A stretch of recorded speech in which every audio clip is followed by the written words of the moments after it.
Senior program officer, NSS, SPO, PO और तमाम ऐसे जो यूनिवर्सिटी तरफ से टास्क दिए गए सर ने बड़े बखूबी निभाए। मैं बहुत रेस्पेक्ट के साथ इनवाइट करना चाहूँगा डॉक्टर विनीत कुमार मौर्य सर को। Sir please. Thank you doctor Alok sir. आज के हमारे प्रोग्राम के अध्यक्ष doctor professor Deepak Kumar sir, mister Aswal ji और लक्ष्य की पूरी टीम, और doctor Vipata Kandari, doctor Laxman Singh, engineer Rajendra Prasad ji, सारे PhD, PG और UG स्टूडेंट्स। एक तो पहला जो आज का जो डे है, एनवायरनमेंट सेलिब्रेशन का डे है, जो ओकेज़न चल रहा है, डे तो खैर हो चुका 5 जून को। इस ओकेज़न पे आप सब आए, उसके लिए पहले तो आप सबको कांग्रेस कहना चाहिए कि इस मौसम में, इस ऑड कंडीशन में भी आप लोग आए हैं। कुछ लोग एग्ज़ाम शुरू होने हैं, फिर भी आप लोग यहाँ पे हैं। टॉपिक जो है आज एनवायरनमेंट कंजर्वेशन। एक तो ऐसा है कि everyone knows about it and everyone doesn't know about it. तो क्या बोलना है, एक तो ऑडियंस इतनी डाइवर्स है, तो I have try to compile the things. मेरी फील्ड के हिसाब से माइक्रोब्स का रोल क्या हो सकता है, बाकी आप सब जानते हैं कि रिड्यूस, रिसाइकिल, रीयूज़, प्लास्टिक कम यूज़ करो, लाइट कम यूज़ करो, पॉल्यूशन कम करो, all you know about that.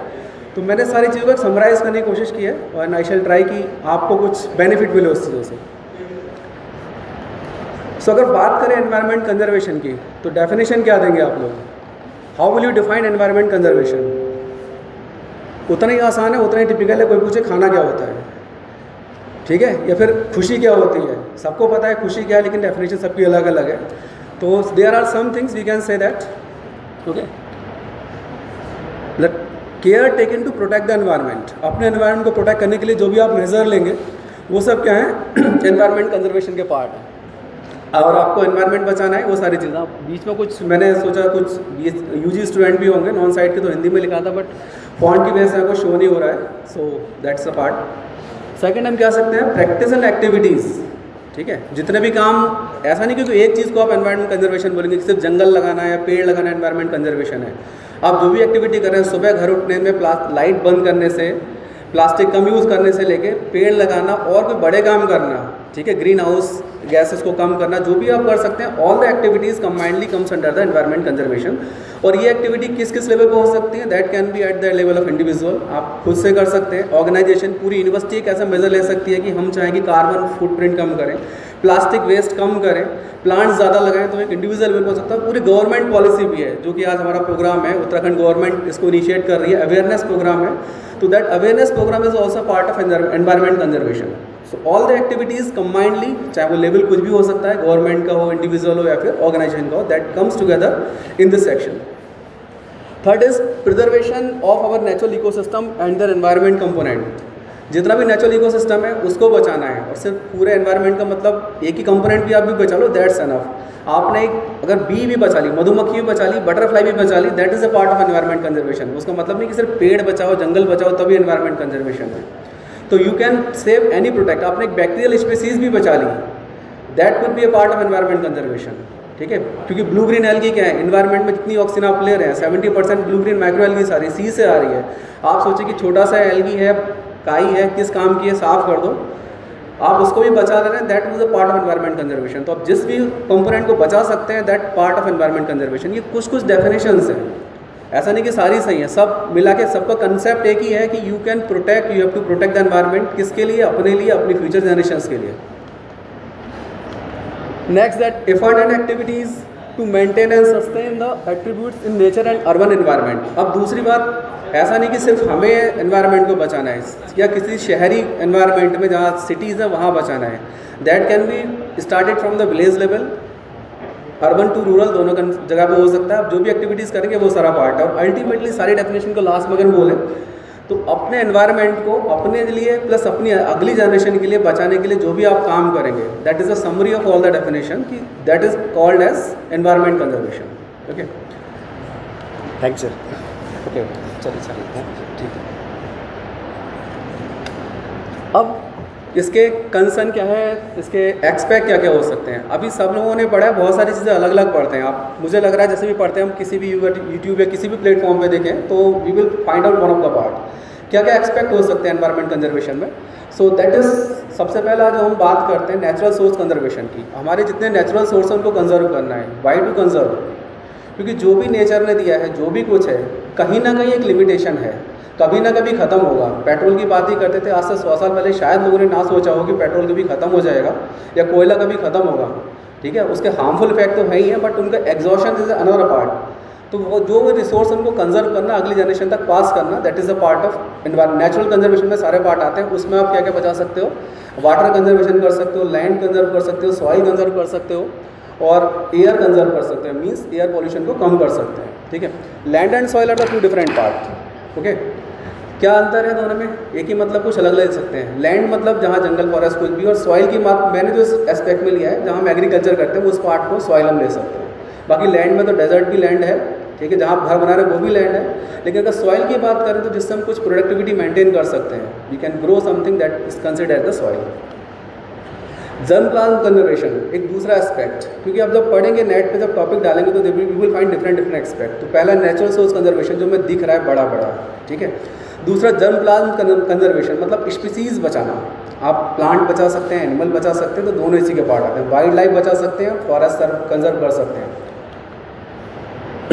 तीसरा जो सबसे इंपॉर्टेंट पार्ट है जो हमसे डायरेक्टली रिलेटेड है, दैट इज रिक्वायरमेंट और कंजर्वेशन फॉर अवर नीड्स। अपने फूड को भी कंजर्व करना है। कल को आपने सब कुछ घर बना लिया, ज़मीन बना लिया, मकान बना लिया, खाने को कुछ नहीं तो सर्वाइवल पॉसिबल ही नहीं है, ठीक है। So food conservation and ultimately उस फूड से पहले एक साथ एक चीज़ होती है एनर्जी कंजर्वेशन। क्योंकि आज अगर आप किसी भी नेशनल इंटरनेशनल प्लेटफॉर्म पे बात करोगे तो energy is the prime thing. अभी जो यूक्रेन और रूस की लड़ाई हो रही है उसमें क्या, अगर एनर्जी सोर्स आप बंद कर दो, दोनों लड़ाई कल ही बंद हो जाएगी। पेट्रोल जितने भी उनके जो वारफेयर्स हैं, एरोप्लेन एयरक्राफ्ट सबको चलाने के लिए पेट्रोल ही नहीं रहेगा तो खड़े खड़े थोड़ा चला लेंगे वो। तो that is the energy conservation. लोग रहने उनको खाने के लिए एनर्जी चाहिए, अपने सारी चीज़ों के लिए एनर्जी चाहिए। तो आप एनर्जी कंजर्व करो, अपने जर्म प्लांट को कंजर्व करो, नेचर कंजर्व करो, that all are the different aspect of environment conservation, okay. Why to conserve? अब कंजर्व करना क्यों है? अभी सबसे पहले मतलब सुबह से बात हो रही है बचाना क्यों है, ठीक है। एक तो मॉरल रेस्पॉन्सिबिलिटी है कि आप अकेले नहीं हैं, आप अकेली लाइफ फॉर्म नहीं है, आप अकेले जीवधारी नहीं है इस पृथ्वी पे। ये पृथ्वी आपकी मोनोपोली नहीं है। वहाँ पे और जो लाइफ फॉर्म है, जितने भी प्लांट है, एनिमल है, सबको रहने का बराबर हक है। तो आपको कोई राइट नहीं बनता कि आप एक को ख़त्म करके आप अपने लिए रहो। आप कोशिश करके ट्राई करके रह सकते हो, लेकिन आप आप भी नहीं पाओगे। इससे कुछ दिनों आप अगर गूगल पे डाल के देखो, चीन में एक मूवमेंट चला था गौरैया को मारने का। उनको ये लगा कि गौरैया है, खेत में आके अनाज खाती है, तो सारी गौरैया को मार दिया उन्होंने, स्पैरो को सारी मार दिया। और उसके बाद में अकाल पड़ गया, क्योंकि वो सिर्फ ऐसा नहीं कि अनाज खा रही थी, बदले में बहुत सारे कीड़ों को खा के प्लांट को भी बचा रही थी, क्रॉप्स को भी बचा रहे थे। तो आप लगेगा कि हम एक स्पीशीज़ ख़त्म कर रहे हैं, लेकिन उससे फ़ायदा होगा, लेकिन लॉन्ग टर्म में वो आपको नुकसान ज़्यादा कर सकती है। तो एक मॉरल रिस्पॉन्सिबिलिटी है कि हमें भी रहना है, सबको रहने का हक है, अर्थ सिर्फ हमारे लिए नहीं है। लाइफ सिक्योरिटी, फूड सिक्योरिटी वो तो पार्ट है ही, क्योंकि अल्टीमेटली आपको अपनी लाइफ भी बचानी है और लाइफ को बचाने के लिए फूड भी चाहिए। साइंटिफिक एस्पेक्ट क्या है? ये तो नॉर्मल बात हो गई, जो कि साइंस वालों को मतलब नहीं है। अब जब पीएचडी स्टूडेंट भी हैं, साइंस के स्टूडेंट भी हैं, उनसे पूछे कि ये वाले काम तो, ऊपर वाले काम तो सबके लिए हैं, साइंस वालों का क्या रोल है इसमें? साइंस वालों को एनवायरनमेंट कंजर्वेशन में क्यों एंटर करना, क्या लगता है? एक रीज़न आपको पता है, कितने मेडिसिनल प्लांट के बारे में आप लोग जानते हैं अभी?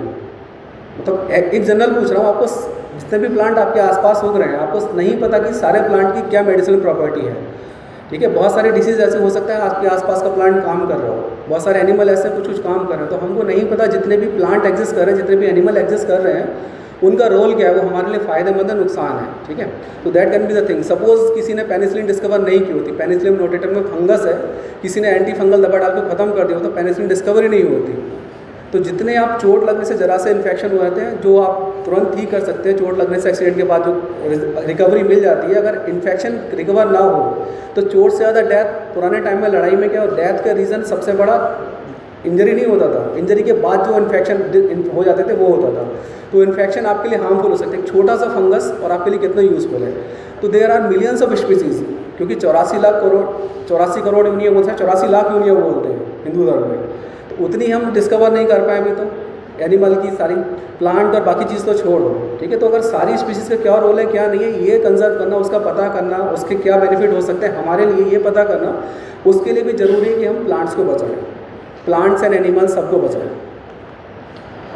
टोटल नंबर हमको पता नहीं है, किनका रोल एनवायरनमेंट में क्या है वो पता नहीं है, और बेनिफिट क्या है वो पता नहीं है। इन तीन चीज़ों की बात करें तो ये साइंटिफिक एक्सपेक्ट आता है इस चीज़ का, एनवायरनमेंट कंजर्वेशन का। आप पता करिए क्या प्लांट है, आप आपके रिसर्च के लिए एक दिया है, किसी भी जगह जाइए, वहाँ से कोई नया प्लांट, नया बैक्टीरिया, नया इंसेक्ट, नया एनिमल डिस्कवर करिए, उसका इकोलॉजी में रोल क्या है, उसका आपके लिए क्या रोल हो सकता है पता करिए। हो सकता है उसको कोई नई दवा बन रही हो, एंटी कैंसर दवा आ सकती हो सकता है कोई ऐसी, अब पीछे कोविड आया 2 साल सब परेशान था, कोई वैक्सीन नहीं थी, हो सकता है कोई ऐसी मेडिसिन वहाँ पे अवेलेबल थी कोविड को ठीक कर सकती होती। तो that can be different thing to be explore. हमने साइंस में प्रोग्रेस बहुत की है, बट टिल डेट हम अभी भी 10 to 20% ऑफ द जो लाइफ फॉर्म है उनके बेनिफिट और उनके एक्चुअल रोल के बारे में जानते हैं। और अल्टीमेटली क्या है, अपने प्लेनेट को बचाना, सबको मिला के एक बात करें तो प्लेनेट बचेगा तभी हमारा घर बचेगा, तभी हम लोग बचेंगे। ओके, अब थ्रेट्स क्या है ये भी सब जो जानते हो। एनवायरनमेंट के लिए थ्रेट क्या है, क्यों हमें एनवायरनमेंट से बचाना है। इंडस्ट्रियलाइजेशन, अर्बनाइजेशन, ओवर पॉपुलेशन होगी तो फूड क्राइसिस होगा, एनर्जी क्राइसिस होगी, deforestation, pollution, hydrological issues, ozone depletion, ये सब आप जानते हो। इसमें कुछ ऐसा नहीं है जिसमें मुझे डिटेल में बताना है, ठीक है। So I am skipping this slide. अब कैसे आप कंजर्व कर सकते हो ये भी आप जानते हो। मेजर क्या है, फॉरेस्ट लगाना, एफॉरेस्टेशन, रिफॉरेस्टेशन आप करिए, पॉल्यूशन कम करिए, वाटर पॉल्यूशन, जो भी पॉल्यूशन आप जिस लेवल पे कम कर सकते हैं, you can reduce the pollution. Soil reclamation करिए, जो सॉइल खराब हो गई, जहाँ पे ग्रोथ नहीं हो रही है, बजाय फर्टिलाइजर्स ऐड करने के आप उसको फैलो लैंड छोड़ दीजिए, कुछ टाइम के लिए छोड़ दीजिए, बैक्टीरिया उसको खुद से कवर कर लेंगे, ठीक है। आप ग्रीन फर्टिलाइजर यूज़ करिए, बायो फर्टिलाइजर्स यूज़ कर सकते हैं, so that can be recovered automatically. Germ plasm conservation के 2 मेथड सब जगह मिलते हैं, आप कहीं भी गूगल पर डालेंगे, there are 2 method, in situ conservation, ex situ conservation.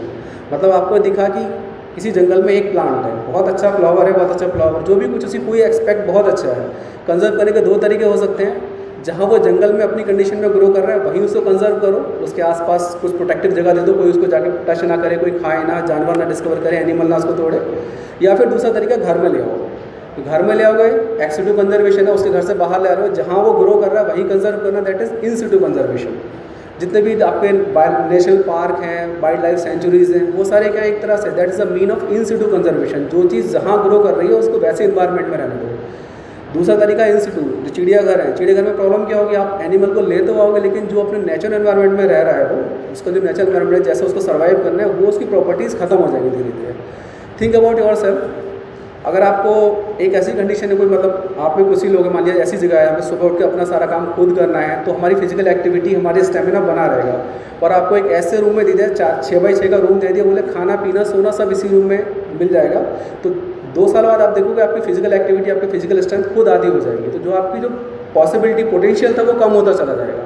तो इन सिटू कंजर्वेशन करने का मतलब होता है कि जो एनिमल, जो प्लांट है अपनी नेचुरल कंडीशन में ग्रो कर रहा है, वो अपनी प्रॉपर्टी लॉस ना करे। क्योंकि अगर आप उसको अपने एनवायरनमेंट में लाते हो, देयर इज़ ए चांस कि वो अपनी वहाँ की नेचुरल प्रॉपर्टीज़ को भूल जाए।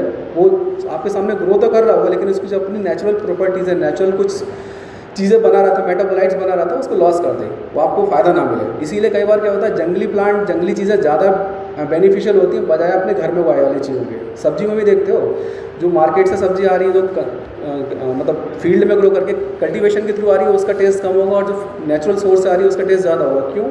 क्योंकि कुछ ना कुछ प्रॉपर्टीज़ चेंज हो गई है। जो नेचुरल कंडीशन में ग्रो कर रही है वो सब चीज़ों को फेस कर रही है, उसको अकॉर्डिंगली सर्वाइव करना है। कंजर्वेशन ऑफ डायरेक्ट रिक्वायरमेंट, अब अपने फ़ायदे के लिए हमें क्या करना है, फूड प्रोडक्शन बढ़ाना है, एनर्जी प्रोडक्शन बढ़ाना है, ठीक है। नॉन कन्वेंशनल, सस्टेनेबल और ग्रीन एनर्जी सोर्स, तो जो माइक्रोब का रोल है जो लास्ट वाले 2 पार्ट में ही आता है, in these 2 part, food conservation और एनर्जी कंजर्वेशन में माइक्रोब्स का रोल है। यहाँ से एक्चुअली मेरा टॉपिक शुरू होता है, and topic is too long, तो मैं सिर्फ ओवरव्यू दूंगा आपको कि क्या क्या चीज़ें आप कर सकते हैं, because each topic demands more than 1 or 2 hours अगर डिस्कस करने की बात करते हैं, ठीक है। तो पहले माइक्रोब्स क्या होते हैं, कई सारे स्टूडेंट आप जानते ही हो, साइंस के स्टूडेंट नॉर्मली जानते हो, वो लिविंग ऑर्गेनिज्म जो हम आंखों से नहीं देख सकते, they all are called as microbes. 5 category microbes की आती हैं। अगर बात करें सबसे पहले वायरस एक ऐसा ऑर्गेनिज्म है जो ना लिविंग बोल सकते हो ना नॉन लिविंग बोल सकते हो, that's why it is called as a cellular. कोशिका होती है जीवन की सबसे छोटी इकाई, सबने पढ़ा होगा था, the functional and structural unit of the life is cell, ठीक है। लेकिन वायरस वो सेल भी नहीं है, तो ए सेलुलर एंटाइटी में वायरस आते हैं। कोरोना आप पीछे देख ही चुके हैं, वायरस का एक छोटा सा, वो सेल बराबर भी नहीं है, उसने क्या कर सकता है वो आप देख चुके हैं। उसके बाद बैक्टीरिया, प्रोकैरियोटिक एनिमल्स हैं, ठीक है, वो साइंस का पार्ट है, तो आप कभी भी अलग से आप पूछ सकते हैं। उसके बाद protozoa, eukaryotic animal, then fungi, again eukaryotic, and then algae, eukaryotic लेकिन ऑटोट्रॉफ, जो अपना खाना खुद बना सकते हैं, ठीक।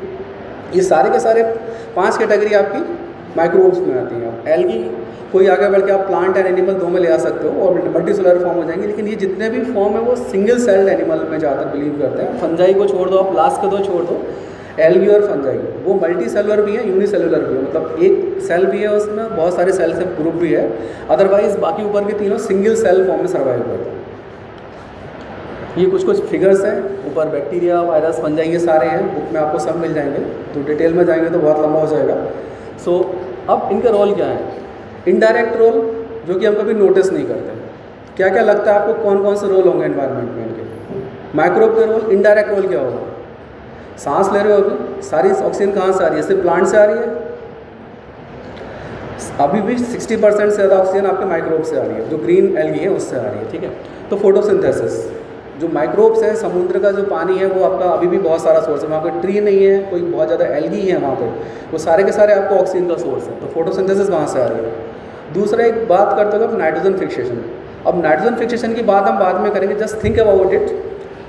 कुछ लोग जिम में जाते हैं, आजकल प्रोटीन का बहुत सोर्स है, किसी भी ऐड में देखो कि protein protein protein, single cell protein ले लो, प्रोटीन पाउडर ले लो। प्रोटीन क्यों चाहिए हमको? Why we need protein?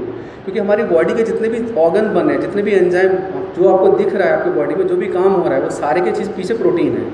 और प्रोटीन के लिए क्या चाहिए? ऑक्सीजन, हाइड्रोजन, कार्बन, ये तो सब जगह मिलेंगे। एक जो इंपॉर्टेंट चीज़ है नाइट्रोजन, बिना नाइट्रोजन के आप प्रोटीन बना ही नहीं सकते। और नाइट्रोजन फिक्स करने की कैपेसिटी सिर्फ और सिर्फ माइक्रोब्स में है, ठीक है। तो आपको अगर कंजर्व करना है, बड़े होना सिर्फ खाने से काम नहीं चलेगा, आपके खाने में प्रॉपर प्रोटीन नहीं है तब भी आप कुछ नहीं कर सकते। तो नाइट्रोजन फिक्सिंग काम किसका है? माइक्रोब्स का। तो माइक्रोब्स प्ले इंपॉर्टेंट रोल आपके फूड के लिए भी, आपके बॉडी बिल्डिंग के लिए भी। So both are important. और आप माइक्रोब्स को बचाएंगे तो इसीलिए ज़रूरी है कि आप जब ठीक रहेंगे तो आप एनवायरनमेंट को बचा पाएंगे। हमारे लिए नहीं, प्लांट के लिए भी केस में अवेलेबल है। बैक्टीरिया को अपना अगर ग्रोथ करनी है उसको भी नाइट्रोजन चाहिए, प्लांट को ग्रो करना है प्लांट को भी नाइट्रोजन चाहिए। क्योंकि आपने एक यूरिया का नाम सुना होगा, everyone use urea in the field. खेती में जितना भी यूरिया फर्टिलाइजर यूज़ करते हैं, यूरिया क्या है, क्यों यूज़ करते हैं? There are thousand of chemicals, why use urea only? क्योंकि यूरिया नाइट्रोजन का सोर्स है। तो नाइट्रोजन की इंपॉर्टेंस आप समझ सकते हो, चाहे प्लांट हो चाहे बैक्टीरिया, जितने भी आपको बताया गया, कोई भी लिविंग फॉर्म है, इवन वायरस भी, नाइट्रोजन सबको चाहिए। नाइट्रोजन फिक्स करने की कैपेसिटी सिर्फ माइक्रोब्स में। तो आपको एनवायरनमेंट सस्टेन करना है तो आप नाइट्रोजन फिक्सिंग बैक्टीरिया उनको सस्टेन करिए, ठीक है। कई जगह नाम सुना होगा कि जो बायो फर्टिलाइजर, और उसके लिए क्या तरीका है? बायो फर्टिलाइजर्स यूज़ करिए। बायो फर्टिलाइजर्स में आप लोगों ने सुना होगा, शायद बीएससी में सुना होगा, दलहनी पौधे, लेग्यूमिनस प्लांट, उनकी रूट में क्या होता है? कुछ बैक्टीरिया है जो नाइट्रोजन को फिक्स करते हैं। तो अगर आप अपने खेत में लेग्यूमिनस प्लांट लगा देते हो एक फसल के बाद दूसरी फसल में, तो नेक्स्ट फसल जो आपकी क्रॉप होगी उसमें आपको यूरिया कम यूज़ करना पड़ेगा। यूरिया कम यूज़ होगा मतलब आप केमिकल फर्टिलाइजर्स का यूज़ कम करोगे, केमिकल फर्टिलाइजर का यूज़ कम करोगे मतलब पॉल्यूशन कम होगा, मतलब आपका एनवायरनमेंट कंजर्व होगा। तो ये जो सारी चीज़ें इनडायरेक्टली रिलेटेड है, इनको डायरेक्टली नोटिस नहीं करते लेकिन वो हमें अफेक्ट कर रही है। तो आपका फोटोसिंथेसिस हो गया, नाइट्रोजन फिक्सेशन हो गया, अल्टीमेटली आपके एनवायरनमेंट कंजर्वेशन में हेल्प कर रहा है। आप इग्नोर करते हो, आपने नोटिस नहीं किया कभी, that is a different part, ठीक है। Natural water cleaner, water purification का आप लोगों ने आरओ सुना है, घर में फिल्टर लगा लेते हो, देयर आर डिफरेंट थिंग्स, लेकिन कभी माइक्रोब्स भी एनवायरनमेंट क्लीन करते हैं? What do you think? कुछ रोल है? गंगा का पानी नीचे आता है तभी साफ़ रहता है, ख़राब नहीं होता, क्यों? वही नदी अगर कहीं प्लेन में बह रही हो तो उसका पानी गंदा हो जाएगा, क्या रीज़न हो सकता है? उसका रीज़न ये है कि देखो, प्लेन में रीज़न कि आप जिसमें वेस्ट ऐड कर रहे हो वो वेस्ट वो है जो डिग्रेड नहीं हो सकता। नेचुरल एनवायरनमेंट में आ रहा है, माउंटेन से आ रहा है, तो लीफ है, प्लांट है, एनिमल है, सब उसमें गिर रहे हैं, लेकिन जो उस पानी में, उस सॉइल में बैक्टीरिया ग्रो कर रहे हैं, वो उस प्लांट को, उस मेटेरियल को डिग्रेड करके ऑर्गेनिक मैटर यूज़ कर ले रहे हैं। तो ऑर्गेनिक मैटर यूज़ किया बैक्टीरिया ने, और बैक्टीरिया को यूज़ करने के लिए बैक्टीरियोफाज गंगा वाटर में है, तो अल्टीमेटली आपका पानी क्लीन मिलता है आपको, ठीक है। और आज को जो बायो टॉयलेट बन रहे हैं, ट्रेन्स में लगाए जा रहे हैं, उसका भी कंसेप्ट यही है कि जो भी फीकल मैटर आ रहा है वहाँ पे ऐसे बैक्टीरिया यूज़ करो, ऐसे माइक्रोब यूज़ करो जो उस फीकल मैटर को ही कंज्यूम कर ले, तो लास्ट में कुछ बचेगा नहीं, सारा कुछ गैस फॉर्म में निकल जाएगा, कहीं गंदगी नहीं हुई, कहीं कुछ नहीं हुआ। तो वाटर क्लीन करने में भी आपके माइक्रोब्स का रोल है। तो यू कैन, माइक्रोब इनडायरेक्टली आपको वाटर क्लीनिंग में भी हेल्प कर रहे हैं। तो आपको कोई अलग से कुछ स्ट्रक्चर लगाने की ज़रूरत नहीं है, अलग से कोई मेजरमेंट की ज़रूरत नहीं है। सो दैट्स वाई वो भी हमारे एनवायरनमेंट कंजर्वेशन में इस तरह से हेल्प कर रहे हैं। फर्टाइल सॉइल बनाना, जो ऊपर बात करी थी, नाइट्रोजन फिक्सेशन वाला पार्ट है, वो अल्टीमेटली क्या है, वो सॉइल फर्टिलिटी बढ़ा रहा है। आप बायो फर्टिलाइजर यूज़ कर सकते हैं।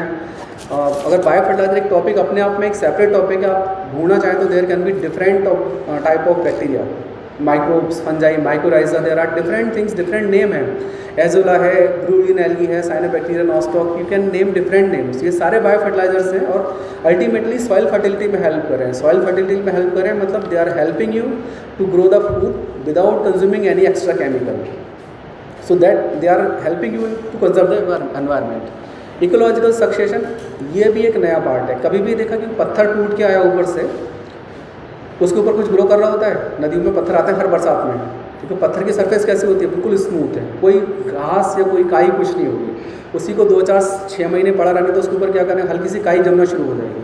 वो कैसे ग्रो कर रही है? उसको और 10 साल पड़ा छोड़ो, उसके ऊपर हल्की सी मिट्टी की लेयर बन जाएगी, थोड़े थोड़े प्लांट्स उगने शुरू हो जाएंगे, और अगर 20 साल छोड़ दिए तो पत्थर प्लांट भी, उसको बड़े बड़े प्लांट भी उग जाएंगे। तो वो काम कौन कर रहा है? आपको जंगल दिख रहे हैं, आप जंगल तो आपको अभी दिख रहा है, लेकिन तो जंगल लगाया किसने? अल्टीमेटली कभी खाली जगह रही होगी तो वहाँ पे माइक्रोब्स ने पहले ग्रो किया, माइक्रोब्स ने ग्रो किया, सॉइल बनाई, नाइट्रोजन फिक्सेशन की, कंडीशन प्रोवाइड की so that plants can grow there. ठीक है, तो ये सारी चीज़ बनी। तो सक्सेशन क्या है? किसी भी खाली जगह पे जहाँ पे कुछ ग्रो करना रहा, वहाँ पे धीरे धीरे प्लांट्स एंड लाइफ की ग्रोथ होना, दैट इज इकोलॉजिकल सक्सेशन। तो ये सारे जो रोल है जो हमको कभी ऑब्जर्व नहीं होते, but they all are related to the environment conservation. Naturally हो रहे हैं, हमने कभी ध्यान नहीं दिया, हम थे तब से, अभी भी हो रहा है, जब हम नहीं थे तब से हो रहे हैं। तो they all things are going on from the time immemorial. And last में नेचुरल स्कैवेंजर्स। सपोज करो जितना डस्ट निकल, अगर दिल्ली में कभी जाओ तो दिल्ली में दोनों तरफ एक बड़े बड़े हिल्स जैसा दिखता है, वो क्या है? कूड़े का ढेर है। ठीक है, अगर सारी चीज़ डिके होना बंद हो जाए तो क्या होगा? हर जगह कूड़े के ढेर दिखने शुरू होंगे। डेड बॉडी पड़ने के बाद कोई गलना ना शुरू हो, सारे एनिमल्स, रोज़ ह्यूमन की बातें करें तो there are death lakhs of death daily. तो अगर सारी डेड बॉडी की इकट्ठा करोगे तो जमीन अर्थ पे जगह नहीं बचेगी। उसको क्लीन करने का काम भी किसका? माइक्रोब्स का। So they are cleaning in the natural way, ना कोई बर्निंग ना कुछ, नेचुरली तरीके से क्लीन कर रहे हैं और आपको बेनिफिट दे रहे हैं। तो in that way they are conserving your environment. तो आप माइक्रोब कंजर्व करो, माइक्रोब्स को एनवायरनमेंट दे रहे हो। सिर्फ माइक्रोब कंजर्व करने के लिए आपको कुछ नहीं करना, माइक्रोब खुद ग्रो कर सकते हैं, बस आप केमिकल यूज़ करना बंद कर दो, क्योंकि ऐसा नहीं केमिकल सिर्फ आपको हार्म कर रहे हैं, they are equally harm to the microbes also. ठीक है, सो ये आप कर सकते हो। डायरेक्ट जो हम नोटिस करते ही हैं, फूड प्रोडक्शन बनाने के लिए क्या करोगे आप? बायो फर्टिलाइजर्स यूज़ कर सकते हो, पीछे बात आई है। बायो पेस्टिसाइड यूज़ कर सकते हो, कीड़े लगते हैं फसल में, बीमारियां लगती हैं, आप मार्केट से कोई भी दवा ली, स्प्रे कर दिया। देयर आर मेजर्स नाउ कि आप इंसेक्ट को दूर करने के लिए, डिसीज़ को दूर करने के लिए नेचुरल मेथड्स यूज़ कर सकते हैं। बहुत सारे फंजाई हैं। बीटी कॉटन का नाम सबने सुना होगा, बीटी क्रॉप का नाम सुना होगा। क्यों बीटी कॉटन क्यों है? बीटी से बैसिलस thuringiensis बैक्टीरिया का नाम है। उस प्लांट की क्वालिटी ये है कि एक इंसेक्ट था कॉटन में, पहले लगता था, तो कॉटन के जितने भी जो उसका बड बनती है उसमें ही फाइबर रहते हैं। वो इंसेक्ट उसकी बड को एंटर कर जाता, बड में एंटर करके उस पूरे फाइबर्स को कट कर देता। जो एक लॉन्ग फाइबर बना था, छोटे छोटे पीस मिलते थे, वो पीस किसी काम के नहीं, कॉटन के लिए बेकार थे, वो कॉटन बनती नहीं थी। साइंटिस्टों ने एक डेवलप किया बीटी कॉटन, उसके प्लांट में ही एक ऐसा जीन इंसर्ट कर दिया कि जैसे ही इंसेक्ट उसको खाएगा, उसकी इंटेस्टाइन में जाके जैसे लीव पहुँचेंगी, वो कुछ टॉक्सिन प्रोड्यूस करेंगी, इंसेक्ट की खुद डेथ हो जाएगी। आपको कुछ केमिकल ऐड नहीं करना, कुछ ऐड नहीं करना। तो कॉटन के लिए वो सक्सेसफुल है। आजकल उस पर डिबेट चल रही है कि बीटी कॉटन तो है, लेकिन बीटी मेज, बीटी ब्रिंजल हम यूज़ करें ना करें, क्योंकि देयर इज़ ए कंसर्न कि जो चीज़ इंसेक्ट के लिए हार्मफुल हो सकती है वो ह्यूमन के लिए भी हार्मफुल हो सकती है। रिसर्च उस पर जा रही है, डिबेट आपको इक्वल मिल जाएगी, कुछ लोग उसके सपोर्ट में भी हैं, कुछ लोग अपोज में भी हैं। ठीक है, तो नोन हार्म कोई नोट नहीं है, इंसेक्ट के लिए नोट है, ह्यूमन के लिए कोई हार्मफुल इफेक्ट नोट नहीं है, लेकिन फिर भी देयर इज़ ए हेजिटेशन कि हम बीटी कॉटन अप्लाई करें, बीटी प्रोडक्ट यूज़ करें ना करें।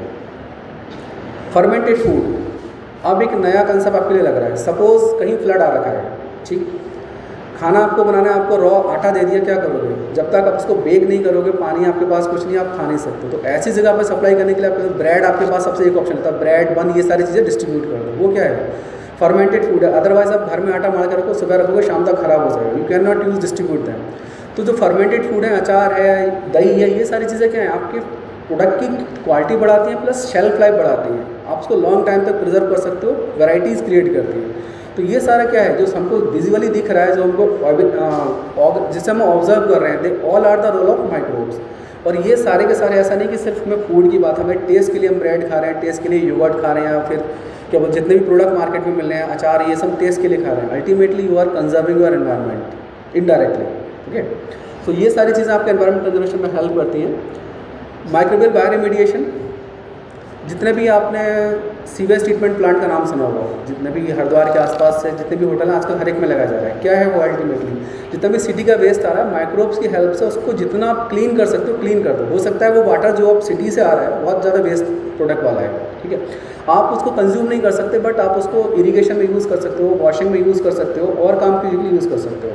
तो उसको आप माइक्रोबियल प्रोसेस के थ्रू, माइक्रोबियल टैंक से थ्रू पास करते हो। जितने भी उसमें ऑर्गेनिक मैटर एक्स्ट्रा है, माइक्रोब उसको यूज़ करेंगे, उसका BOD लेवल कम हो जाएगा, DO लेवल आप उसको शेक करोगे थोड़ा तो बढ़ जाएगा, तो BOD और BOD लेवल जितना आपका कम होगा, DO लेवल जितना ज़्यादा होगा, वाटर क्वालिटी उतनी अच्छी होगी और ये कम माइक्रोब्स कर सकते हैं। ठीक है, तो वाटर को कंजर्व करने के लिए अलग से आपको फिल्टर करना और ये सारी करने की ज़रूरत नहीं है। Microbes can do 50% of the work, मतलब आप पूरा क्लीन तो नहीं कर सकते but they can reduce your work, जो कि अब मैकेनिकल करना है इसके लिए कुछ आपको और एफर्ट लगाने पड़ेंगे। 50% आपका वर्कलोड कम हो जाएगा और आपके पास, क्योंकि अब जो वाटर बचा उसको क्लीन करने के लिए आपको कम से कम 50% रिसोर्सेज कम चाहिए। So you can use this way to conserve your environment also. Okay, अब इम्यूनिटी डेवलपमेंट। अब ये कुछ तुम लोगों को नया लग रहा होगा, इम्यूनिटी डेवलपमेंट में माइक्रोब का रोल क्या है। कितने लोगों को लगता है कि इम्यूनिटी डेवलप करने में माइक्रोब हमारे लिए यूजफुल है। अभी कोरोना में सब ने सुना कि ये वाला काढ़ा पियो, ये वाला फ्रूट खाओ, इससे इम्यूनिटी बढ़ेगी। कोई माइक्रोब का रोल भी है इम्यूनिटी डेवलप करने में?